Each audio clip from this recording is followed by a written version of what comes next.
Good afternoon, everybody. My name's Lucas Rogers from the Rogers Property Group.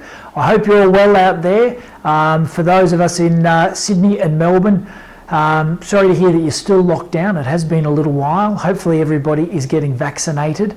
I know that that's a bit of a touchy point with some people at the moment, so you can make your own decision around that one. But look, the sooner that we all get closer to the numbers that are required insofar as vaccinations goes, the sooner we can all start to move around and get out of these terrible lockdowns. So, but that's a whole other story. So guys, we're here to talk about property today, and as you are aware, this week the RBA met for their monthly meeting where they discuss interest rates and so forth. Now, no surprise, interest rates did stay on hold. The cash rate is still at 0.1%, which is a historical low.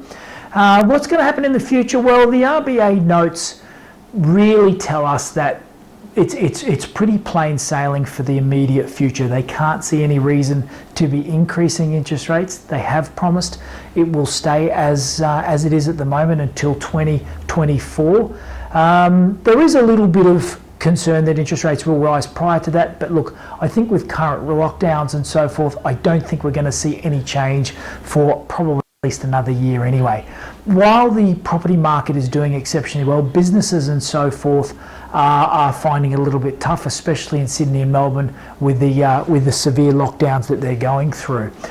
For property, what does it all mean? Well, what it means is if you're buying in the right location at the moment that's giving you a yield of, anywhere from 4% upwards, and you're borrowing at historical low rates, and you can lock in at a very low rate at the moment, well, it means that your property, in a lot of cases, is not only just cash flow positive when you take into account tax deductions and so forth, it's actually positively geared, so it's producing an income for you. So look, very, very good time to be involved with property investing at the moment. It's really been, over the last year, it's been an absolute stellar in Australia at the moment. It's been the fastest price rises we've ever seen across the market. And to be honest with you, it's the first time that I've been involved with property that I've really seen a national property boom, where everywhere has gone upwards in value. It doesn't matter whether you're in Ballarat or Bendigo or Newcastle or Perth, everything's been going upwards in value. The strange part about that is that's not typical of the Australian property market. And I think for those old timers who have been in property for a long period, they understand that. And it's a bit of an anomaly at the moment.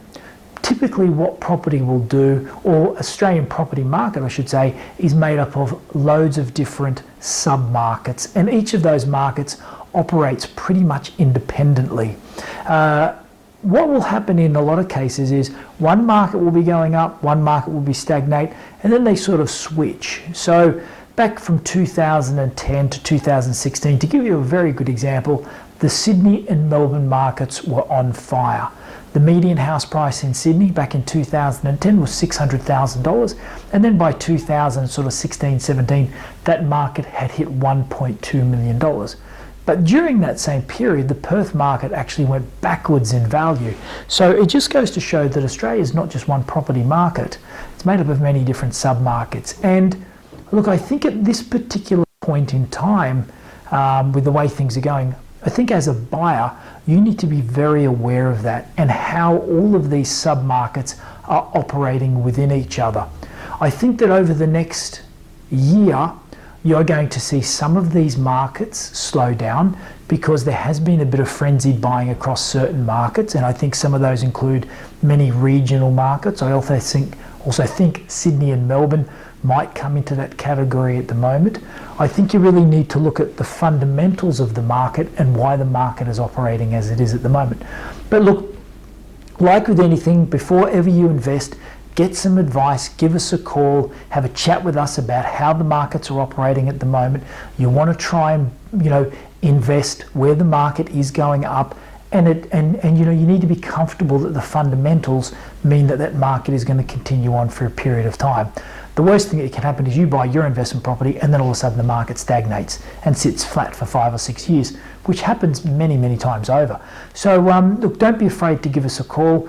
Our number is on the screen, so look, give us a call and we can certainly have a chat about where to be investing at the moment and give you a little bit of advice around that, because it is one of those times at the moment, although interest rates are very low, you need to be very conscious of what sort of yield that you're getting at the moment, because eventually interest rates will change, and you want to make sure, as I've said, that your market has some upside that you're investing in at the moment. So guys, I hope you've enjoyed today, got a little bit out of it, feel comfortable that the interest rates are going to stay low for a considerable period of time yet, so it's still a good time to get in, and I look forward to talking to you soon. Take care.